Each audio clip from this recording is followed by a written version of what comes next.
Your English isn't broken. Your operating system is. I spent 10 humiliating years trapped in a silent cage before I found the one hidden system error blocking my fluency. If you don't fix this tonight, you will never truly speak English. Here is the secret. Imagine staring at a critical system failure. You know exactly how to fix it. You have the technical blueprint clearly in your head. But when you open your mouth to explain the solution, nothing comes out. Your brain completely freezes. This is the exact nightmare I lived. I had all the data, all the grammar, and all the vocabulary stored safely in my mind. Yet, I stood there in complete silence during a crucial meeting with international technical managers. It was deeply humiliating. It felt like a massive betrayal by my own brain. Welcome back to Glaze English. I am so glad you are here with me today. If you have ever felt that same heavy frustration, please take a second to subscribe to the channel right now. Your support gives me the absolute motivation to keep sharing these hard-learned lessons and creating more valuable videos for you. For years, I blamed my own intelligence. I thought my internal hardware was just broken, or that I was simply not smart enough to speak fluently. But the truth finally hit me, and it will completely change your perspective. The problem is not your ability. The problem is your method. You have been treating English like a passive subject, like a machine you can just read a manual about. You load all the data into your memory, but you never actually upgrade the operating system to process it. Today, I am going to show you the exact algorithm to fix this broken process. I will share the simple, powerful methods that helped me stop translating in my head and start speaking with true confidence. Stick with me until the very end, because we are going to rebuild your English from the ground up, and everything will finally make sense. To successfully install this new operating system, we must first change the environment where it runs. Most people try to learn English by opening a book for an hour, shutting it, and returning to their normal lives. In an industrial plant, if you only monitor the kiln heat distribution for 1 hour a day, your entire production process will eventually fail. Language works the exact same way. If English only exists during your study time, your brain will reject it as a real survival tool. You do not master a language by studying its rules. You master it by living inside it. I realized I did not need a plane ticket to another country to immerse myself. I just needed to change my immediate surroundings. I started bringing English into my daily operations. Now, when I walk through the plant, I describe the equipment in my head. I look at the machinery and think, I am checking the burner efficiency. I am analyzing the clinker quality. The pressure values are completely stable. They are very simple sentences, but they force my brain to accept English as a real, living part of my daily reality. But changing your mental environment is only half the battle, because speaking is deeply physical. Your brain might understand the technical data perfectly, but your mouth is a physical machine that has never been trained to produce those specific sounds. You cannot learn how to swim just by reading a fluid dynamics manual, and you absolutely cannot learn to speak without physically speaking. Your tongue, your vocal cords, and your lips need daily mechanical training. When I first tried to speak out loud, it felt heavy and awkward, like a cold engine struggling to start. That is not weakness. that is just an untrained muscle. I started talking to myself to train this hardware. I stood in front of a mirror, looked myself in the eye, and practiced my daily reports out loud. The mirror became my diagnostic tool. It showed me exactly where I lost confidence and where I needed to push harder. You must use your voice every single day. Even 10 minutes of physical speaking practice will completely calibrate your hardware and change your life.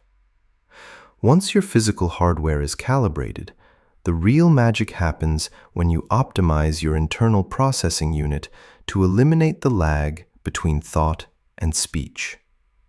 For years, I struggled with a massive system error called mental translation. I would think of a sentence in my native language, try to find the English equivalents, and then assemble them according to grammar rules.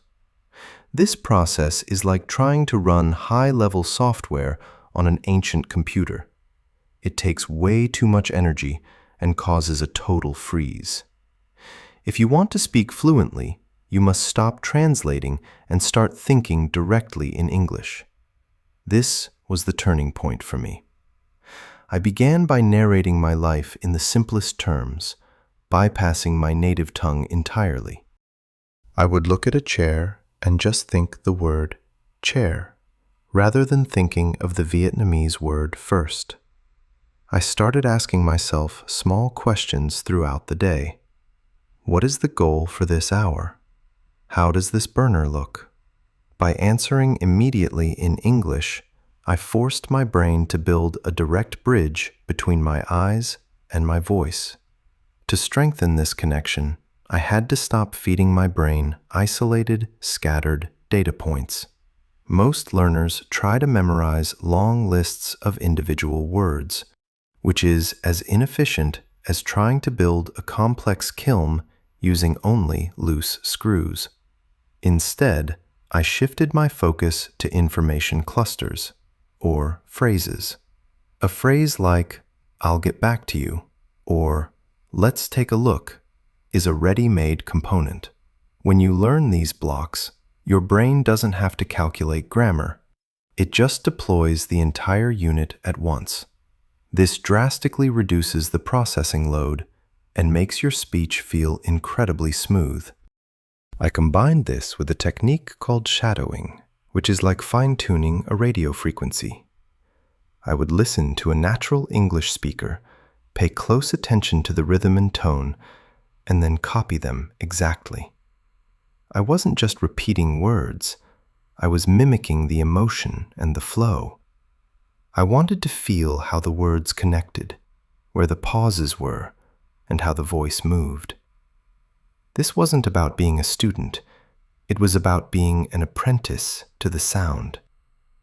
When you feed your brain high-quality phrases and copy natural speech patterns, you are essentially upgrading your internal processor to a level where fluency becomes the default setting. Even with a faster processor and high-quality data clusters, no system can stay functional without a rigorous maintenance schedule. I used to think I could master English by studying for 5 hours straight every Sunday, but my brain would be exhausted by Monday, and I would forget nearly everything by Tuesday. In my work at the factory, I have learned that a machine running at a steady, consistent pace is far more productive than one that is pushed to its limit and then shut down for days. English is exactly the same. You do not need a massive overhaul once a month. You need a daily maintenance schedule. 20 minutes of practice every single day is infinitely more powerful than a massive burst of effort once a week. This consistency keeps the English circuitry in your brain warm and prevents the system from cooling down.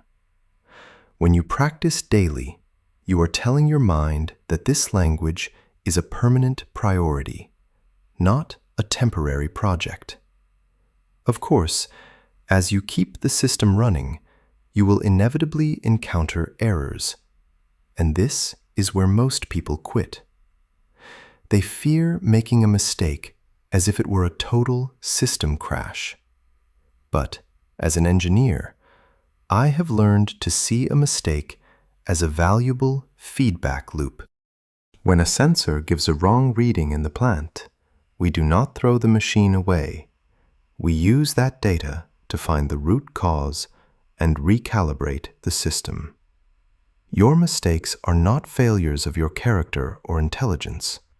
They are specific instructions on what you need to adjust next. If you use the wrong tense, you have simply identified a target for your next practice session. To make this maintenance effortless, I developed what we call in the industry a standard operating procedure, a simple daily routine. I stopped asking myself if I had the energy to practice and instead followed an automatic plan. I fixed a specific time, 10 minutes of listening during my morning commute and 10 minutes of speaking after my shift ended. By removing the need to make a decision every day, I removed the chance to be lazy. This routine became my foundation, turning English from a stressful task into an automatic habit, like checking the pressure gauges at the start of every workday. Once your daily maintenance is solid and your internal hardware is primed, the final and most critical step is to take your system out of the laboratory and into the field for real-world deployment. In my profession, no matter how much we test a component in a controlled environment, we never truly know its worth until it is installed on the active production line. Real conversation is the ultimate field test for your English. You cannot wait until your speech feels perfect to start talking to others, because the act of talking to people is exactly how you achieve that perfection. In a real-time interaction, you don't have the luxury of pausing the world to think. You must listen, process, and respond immediately. At first, your system might stutter under the pressure, but every conversation is a chance to refine your response speed and build true, unshakable confidence. However, as you begin this deployment, you must remember the production timeline of any great project. We do not build a complex factory in a single week. It takes months of construction, calibration, and deep patience. Fluency is no different. It is a slow, steady progression that requires you to trust the process even when you cannot see the immediate results. Do not compare your beginning to someone else's middle. Every small step forward is a victory. Every sentence you successfully navigate is a sign that your algorithm is working. Your journey will not change until you take action every single day. Start small, stay consistent, and treat this language as a core part of who you are. Reflecting on everything we have discussed today, I realize that the most powerful part of this entire fluency algorithm is not the specific techniques like shadowing or learning phrases. It is actually the fundamental shift in how you choose to see yourself and the language. For a long time, I viewed myself as a talented engineer who was simply bad at English. I felt like a failure every time I couldn't find the right word during a high-stakes meeting at the plant. I thought my system was permanently broken. But when I stopped treating English as a heavy, external burden and started treating it like a daily operating procedure, the pressure vanished. We have walked through the architecture of a new life, from designing your environment to training your physical hardware and optimizing your internal processing speed. This is the same logic I use to keep the production lines running smoothly at the factory. You do not need a miracle or a special gift to become fluent. You just need a stable, well-maintained process. Fluency is simply the natural output of a system that refuses to stop. It is the cumulative result of showing up when you are exhausted, speaking when your heart is racing, and trusting that every small, messy sentence is building towards something massive. You are no longer just a student sitting in a classroom. You are a practitioner of a global language. You are rebuilding your identity to become someone who can solve international problems and share your unique professional insights with the world. This journey is about more than just grammar. It is about reclaiming your voice and your power in a modern, connected system. The deepest lesson I can share with you is that consistency will always beat intensity. In engineering, a slow and steady flow is much safer and more productive than a sudden flood that breaks the pipes. In your life, your English will only grow when you stop trying to be perfect and start focusing on being present. To apply this to your life right now, do not wait for a better time or a new book.